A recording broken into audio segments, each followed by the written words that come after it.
You're listening to the Renegade Blitz podcast, a podcast for Steelers fans by Steelers fans. Follow us on Twitter at Renegade Blitz, read articles on renegadeblitz.com, and like us on Facebook. And welcome back to the Renegade Blitz podcast. I'm Polk, joined by Chris Ward and Guthrie Rasmussen.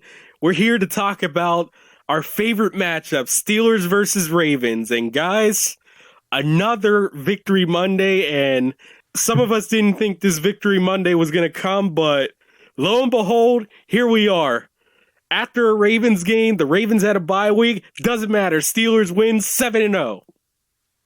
Yeah, definitely a great game to watch. Really entertaining for NFL fans to watch. It was really back and forth. You really didn't know towards the end there, that second half. They were scoring touchdowns, on consecutive drives, both teams. But the Steelers, I told Guthrie earlier, the real difference in the game was Lamar Jackson turned over the ball 4 times. He threw 2 interceptions that led to 14 points for the Steelers. One of them was a 33-yard pick six by Robert Spillane. And then Alex Highsmith had the other one, and 2 plays later, Ben threw a touchdown pass to Ebron.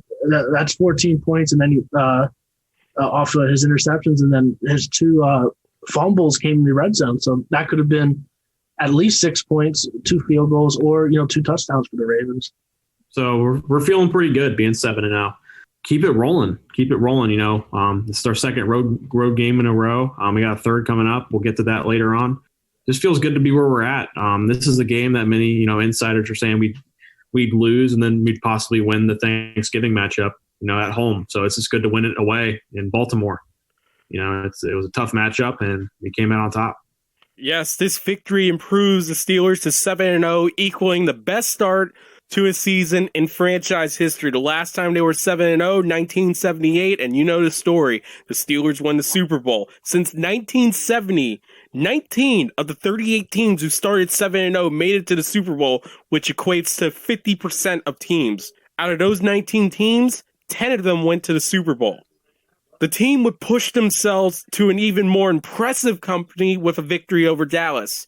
The 26 teams who have started the season winning their first 8 games of the season have made the playoffs 100% of the time since the 1970 merger, and 58% of them making the Super Bowl, with 31% holding the Lombardi Trophy by the end of the night. Only the stingiest of Steelers critics can really say bad about this team right now. What has impressed you the most with this Steelers squad this season?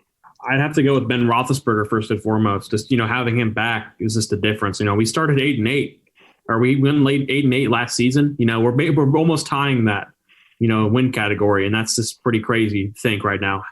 Right now, he's making all the difference. I know he hasn't been perfect, but, he's gotten us out of stadiums. He's been, interception account's pretty low, minus the Tennessee game. So you just need to keep it up. I agree. Obviously Ben makes a huge difference. They were 8-8 last year, and some people thought they were going to win 7 games, like Colin Coward. You get Ben back. I mean, you're going to at least win. You're going to at least get 2 more wins. Now they're on track to, maybe 14-2. I mean, it's too early to say, they go undefeated or not. You got to take it week by week. I'm just impressed with how competitive they are, and they don't quit. There's no quit in them. Last week they faced some adversity when let the Titans come back in the game. They still got the win. And this week they gave up. What was it, Ty? 265 yards rushing. 265 yards rushing. Yeah, on the ground. They got Ravens got a bunch of more yards than them. Controlled the time of possession. They were able to get those turnovers and made a huge stop there at the end with Buggs stopping Jackson on 4th and 3 on that draw run, and then make breaking up that pass to Snead to seal the win. Speaking of Buggs, that's another thing that impresses me about this squad is just the next man up mentality. Guys filling in for roles. Alulu went down pretty early. Cam Hayward went down late. It's just, having these guys, fill in and play well. It's just impressing me with this squad. Yeah, quick little injury report right there. Cam Hayward, minor quad injury. Also, Tyson Alulu, he had a MCL sprain that'll probably keep him out a couple weeks. So it's going to be interesting to see the Steelers lineup as they make changes to hopefully account to those injuries. And one change that was big late into Sunday night, the Steelers make a move before the trade deadline, acquiring inside linebacker Avery Williamson from the New York Jets in exchange for a 5th and 7th round pick in 2022. Williamson is in the final year of a contract he signed with the Jets in 2018. The University of Kentucky product has played 7 games this season, recording 59 total tackles and 1 interception coming off of a knee surgery in 2019. He's reunited with Bud Dupree, who he played alongside for 3 seasons with the Wildcats. And guys, it's another depth move for the Steelers with the injuries to Devin Bush and now Ulysses Gilbert. How will the Steelers rotate him with Robert Spillane, Vince Williams, and Marcus Allen? Well, Williamson, I think was a good deal to go trade for him. They need some depth there, and Spillane's supposed to still be the starter, according to Jerry Dulac of the Pittsburgh Post-Gazette. But Williamson will back up him and Vince Williams, and he's just a real solid player to have to add some depth. I looked at he's had 3 seasons of over 100 tackles in a season in his career, so he definitely has a good resume, and I think he will be a good addition to the defense. Yeah, obviously he looks very happy to be in Pittsburgh. Going from, what are they now, 0-8, 0-7. He's very happy to, flip the script a little bit, come to Pittsburgh. And like you said, I feel like Spillane's definitely earned, to still start for sure, just based off his production. But, just having depth will never hurt. Injuries happen. So we're definitely happy to have him. That's the guy I was hoping that we'd get, and I think we got him for the right price. To avoid having it on, it's in the draft after for the Steelers. And with so many unrestricted free agents coming through for the Steelers and situations to make with the cap in a COVID year, it's going to be interesting to see how the Steelers create those cap gymnastics that a lot of teams have to go through. But let's talk about the last game against the Ravens. And of course, as we mentioned a little bit earlier with Chris, the box score would tell you this was a tale of 2 halves, similar to Tennessee last week. But it's not necessarily the case. It was a hot start with that Spillane pick 6 on Baltimore's 3rd offensive play to open the scoring. And then after the Chase Claypool fumble, the Steelers answered right back with a strip sack on the ensuing Ravens possession as the Ravens made it to the 8-yard line. The Steelers somehow got out of that period. It seemed like it was such a dominating period for the Ravens. It was only 17-7 at the half. We all know how anemic the offense was to begin that first half, but I think it's really clear that the defense saved them and really allowed them to get their heads back in the game. Definitely. I think Lamar he didn't play his best game. That really showed. He had 2 interceptions, 2 fumbles. He needed to play better. He's still a phenomenal player. That doesn't even need to be said. But he definitely kind of handed us the win today with that turnover differential. He just needs to just take care of the ball better. He needs to not give the ball to players who also have the ability to make the plays. Yeah, Jackson, he's a dangerous player, very explosive. But, people brought this up before the game, but, he struggled really throwing the ball to, the outside the numbers. He's great in the middle, off play action and everything. But I do have to question and wonder his ability to get the ball out to the, outside the numbers. But, it was he's a dangerous player and, always tough to prepare for. But I thought the Steelers overall did a pretty good job against them. If there's one person I'll agree with your statement, it's Hollywood Brown. One thing that the Ravens really did well in this game was, of course, as we mentioned, the running attack for the Ravens, 265 total yards. It's the most rushing yards allowed by a Steelers team since December 26th, 1993 against the Seattle Seahawks. Guys, I'm curious, do you know who was the running back for the Seattle Seahawks that day? I don't have an answer for that one. Me neither. Don't worry. I don't either. Yeah, that was before any of us, I think, were alive. Yes. None of us are going to have the answer to that trivia question. So, hey, if you're listening, why don't you just tweet out who was the running backs for the Seattle Seahawks? We'll give you a follow or something like that. I don't know. it's clear you know from that the Steelers don't do this often. That's just a once in a generation rushing attack that I don't think you're going to see later in November, actually, Thanksgiving night against the Ravens. But guys, J.K. Dobbins was also the first 100-yard rusher this season with 113 yards on 15 carries, averaging 7.5 yards a carry. Should we look at this as a future problem, or should this is the Baltimore Ravens? Their running attack is led by a quarterback. It's just going to be an anomaly every time you see the Ravens. Yeah, man, that's a tough question because, we've done so well this whole season. And, I mean, they did well when they needed to, but that's not going to win you games if you allow, 260, or 265 yards on the ground. J.K. Dobbins looks like he's going to be a problem. He looked really solid. Maybe that's just how our game plan was, though. Just, maybe we made an over adjustment, perhaps. Like, they were tearing us up. So we'll have to see if they're able to, correct that, as the weeks go on, like you said.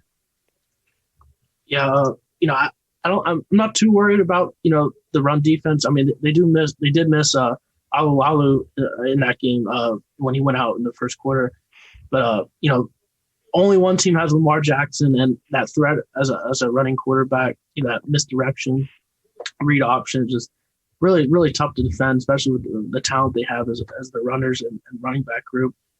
So I think they'll clean it up, but they definitely have to prepare better for their Thanksgiving night matchup because the previous time when they played the Ravens last year, Week 17, they also ran over 200 yards in that game as well. There's really only one quarterback on the docket for the Steelers in the future, unless you count the albatross that is Patrick Mahomes. But even then, he's not that well of a running quarterback compared to Jackson. It's Josh Allen, and that's a matchup this year against the Bills for the second year in a row. Do you guys just think that it's the Ravens scheme? There was a couple of thundering moments with Derrick Henry, but for the most part, that was solved. Maybe it's just the Ravens know us well. That's all I'll say. I don't know. It must be their scheme because they're really good at running the ball, but when they need to pass, they have trouble, getting outside the numbers. Yeah, and their offense coordinator, Greg Roman, does a really good job of, setting up Jackson to succeed, and it's just a really good schematics they have there. And running the ball. They have a great offensive line. They run block really good. And, like Orlando Brown is like, he's a big tackle. And he moved to left tackle once Ronnie Stanley got injured. And they have DJ Fluker who filled in at right tackle then, who's a big offensive lineman who could run block, but he's not very good as much as a pass blocker. So I think they just have a really good personnel for their rushing attack. Well, moving on to the pass defense, it was one of the big questions coming into the game for the Steelers. And while, yes, Lamar Jackson was under 50% passing, still, when he managed to complete those passes, he got 202 yards and 2 touchdowns, both in the red zone, but still, that's the Ravens' MO. Once they punish you on the ground, you're ready to defend the run in the red zone, and then suddenly Jackson keeps it, or it's an RPO touchdown to Snead, Boykin, anyone really. The Steelers, their pass rush did well. 4 sacks, 2 by Tuitt, 1 each for Watt and Dupree, and 9 QB hits, 5 by Watt, 3 by Tuitt, and 1 by Isaiah Buggs. And, of course, the 2 interceptions were from linebackers Spillane and Alex Highsmith that really changed the game for the Steelers. And there was a near pick by Joe Hayden. What's your thoughts on this pass defense? Because I know the stats look bad, and there, of course, were those chunk plays that typically happen against the Steelers secondary, but long enough for it to be a winning combination for the Steelers, that pass rush and the pass defense. Yeah, for sure. We're doing so, and that's just what Lamar, you guys talked earlier about on the earlier podcast in the week. That's just where Lamar is just so good, is he's so good in the red zone. And I think that's what made me so nervous about the end of the game. They were driving down the field, as you guys saw. So it's just good that we were able to, Minka was able to put the clamps down and in the game. But what I make of this secondary so far this season. I'm not even sure what I think. I don't know how we'll go against a team like Kansas City, just how many holes we leave. But then again, when we do get to the quarterback, when they do make mistakes, we do capitalize on them. And I think that's important to note. Yeah, I think overall the secondary did well. The Ravens don't have a great passing attack, but Andrews didn't go off their big tight end. Hollywood Brown had that one catch for a touchdown, but that was it. But Guthrie mentioned, they did give up some big plays over the middle, like that huge 39-yard completion Jackson had on 3rd and 14 late there to Duvernay.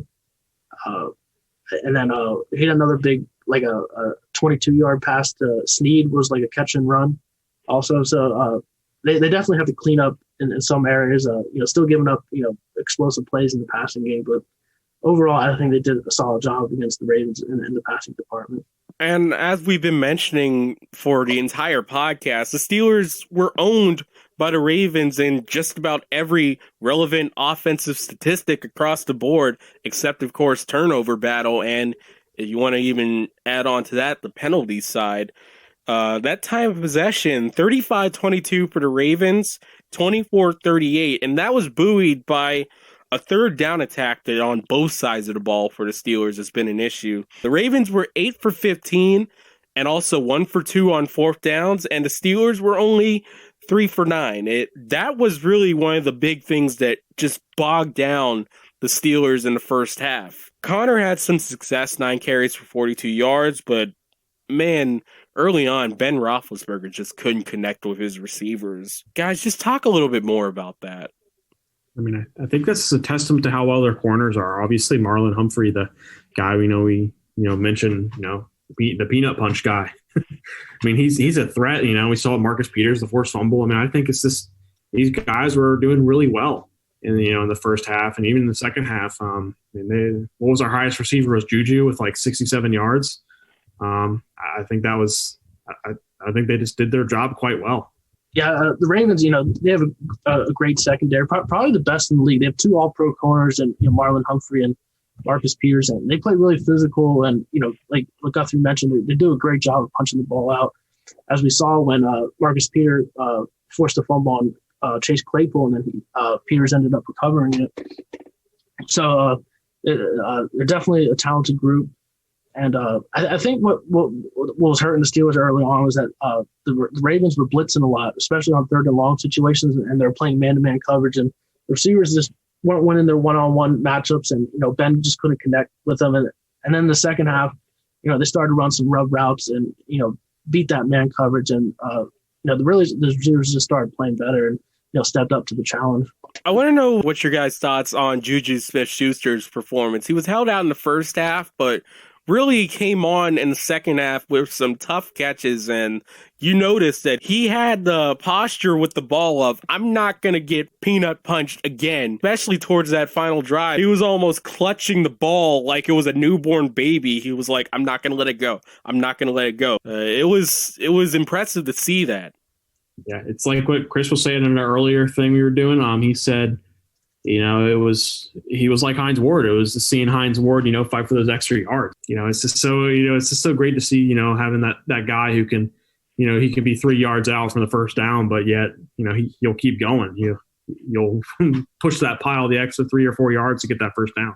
Yeah, Juju had a really good performance. Very workmanlike. Just he didn't get disgruntled when he didn't have any receptions in the first half, and then he just really moved the chains in the second half, and kept drives going, and like Guthrie mentioned, just fighting for those extra yards, especially on that 2nd and 1 play where Ben threw a bubble screen pass to Juju, and he fought through Humphrey's tackle and got the first down. So it was just great to see him give a great effort there in the second half.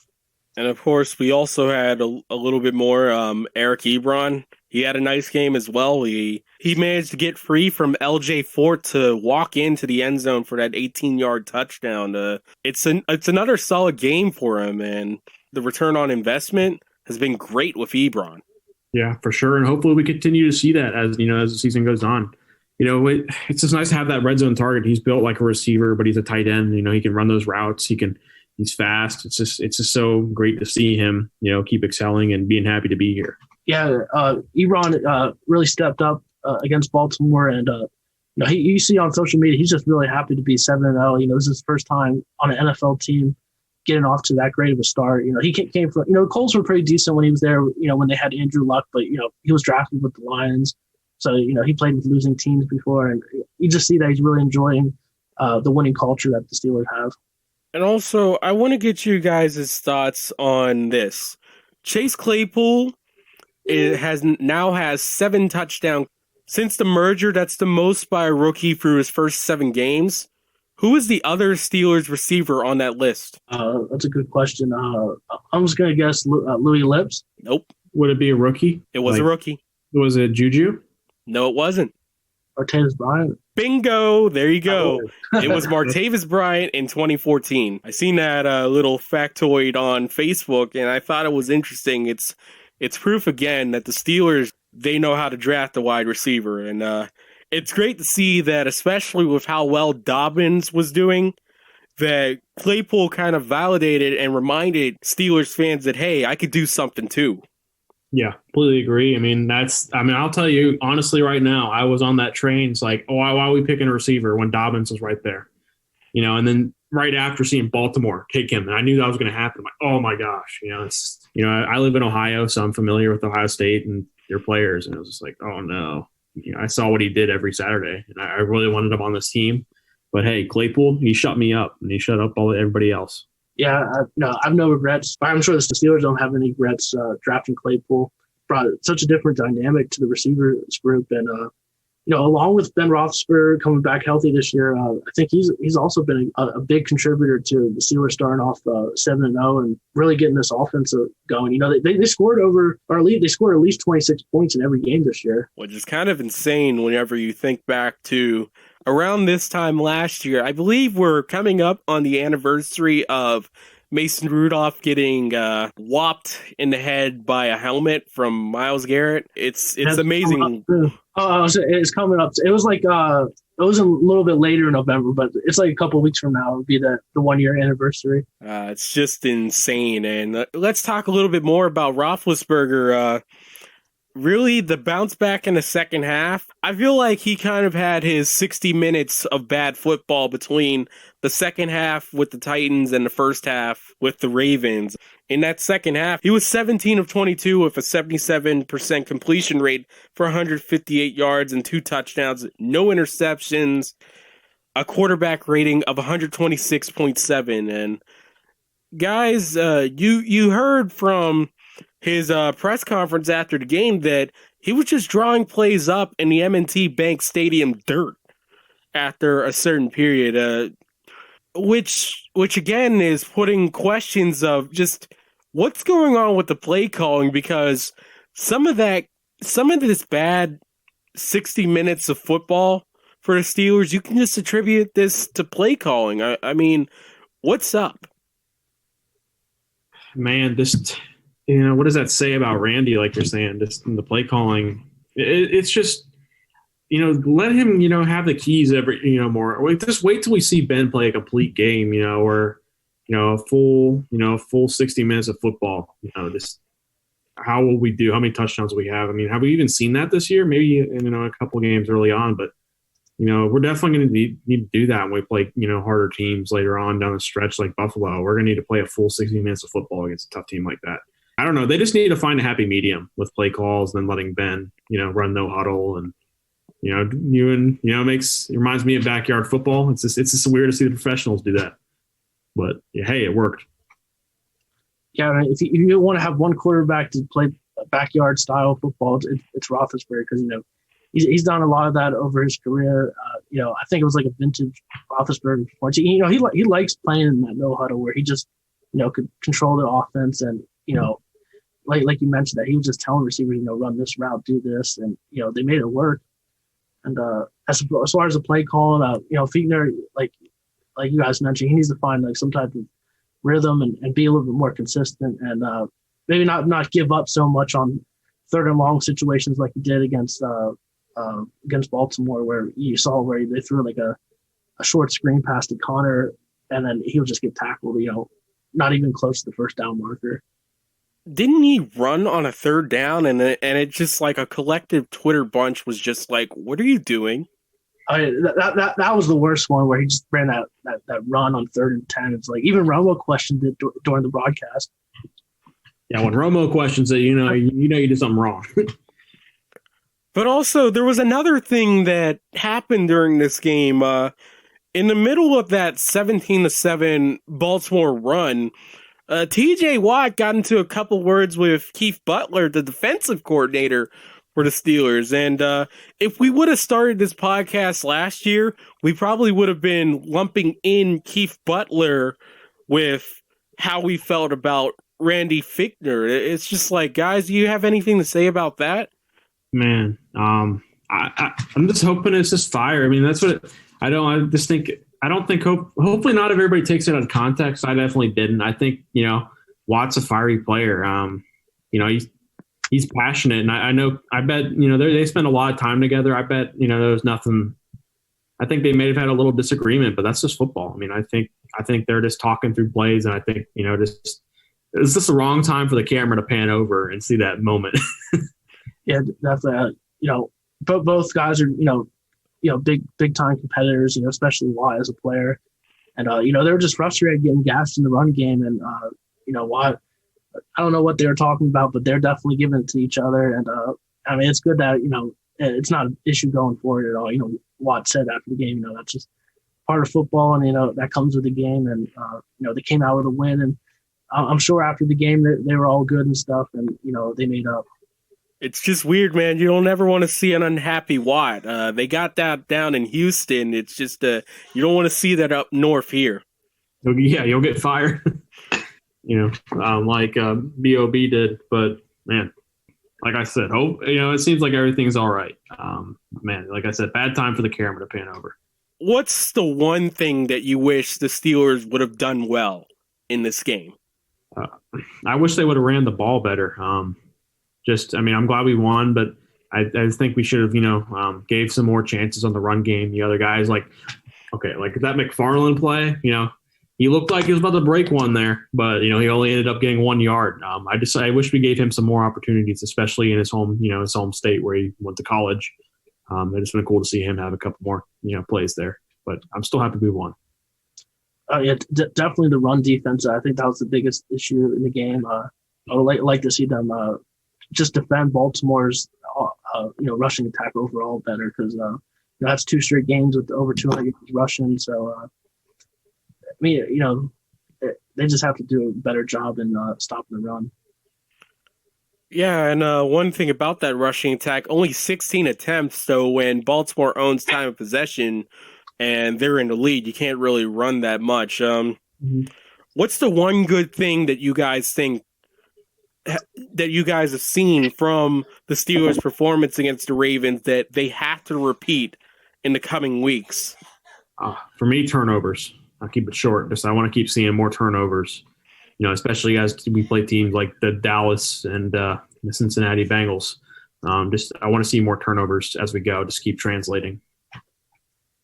I would say just the overall resolve that they play with, just not giving up, just never quitting.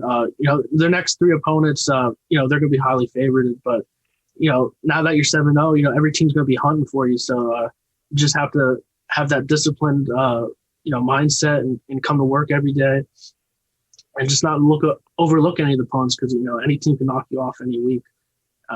And just take it one game at a time, and hopefully look at the number 1 seed. The Chiefs are right behind them right now, so they just got to keep on winning.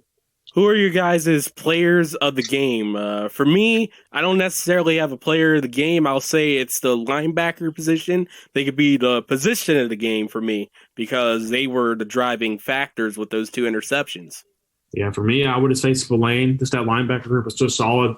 These first-year players, like Highsmith getting that turnover was huge as well. That's it for me. Just the linebacker core, as you said. I would go with Ben Roethlisberger, even though he didn't play well in the first half. I thought him playing that backyard style, no huddle, leading his receivers, drawing up plays, really was beneficial in the second half and led them to victory. because I mean they were down 10, but it felt like a lot more at halftime. Especially Steeler fans were freaking out on Twitter, but the turnovers definitely helped. But just getting that offense going in the right direction, I thought was huge. Well, that was only round 1 of Steelers versus Ravens this year. Round 2 is Thanksgiving, and who knows, maybe we could see round 3 in the playoffs, but that's all for us this time. We're going to have Cal Humans, on-air host for Talking Cowboys, on for our preview podcast for Steelers versus Cowboys out later in the week. But for now, that's all for us. For Chris Ward and Guthrie Rasmussen, I'm Ty Polk. Thank you for tuning in to the Renegade Blitz. Thank you for listening to the Renegade Blitz podcast. Follow us on Twitter at Renegade Blitz, read articles on renegadeblitz.com, and like us on Facebook. Our podcasts are available on YouTube, Google Podcasts, Apple Podcasts, Stitcher, and Spotify.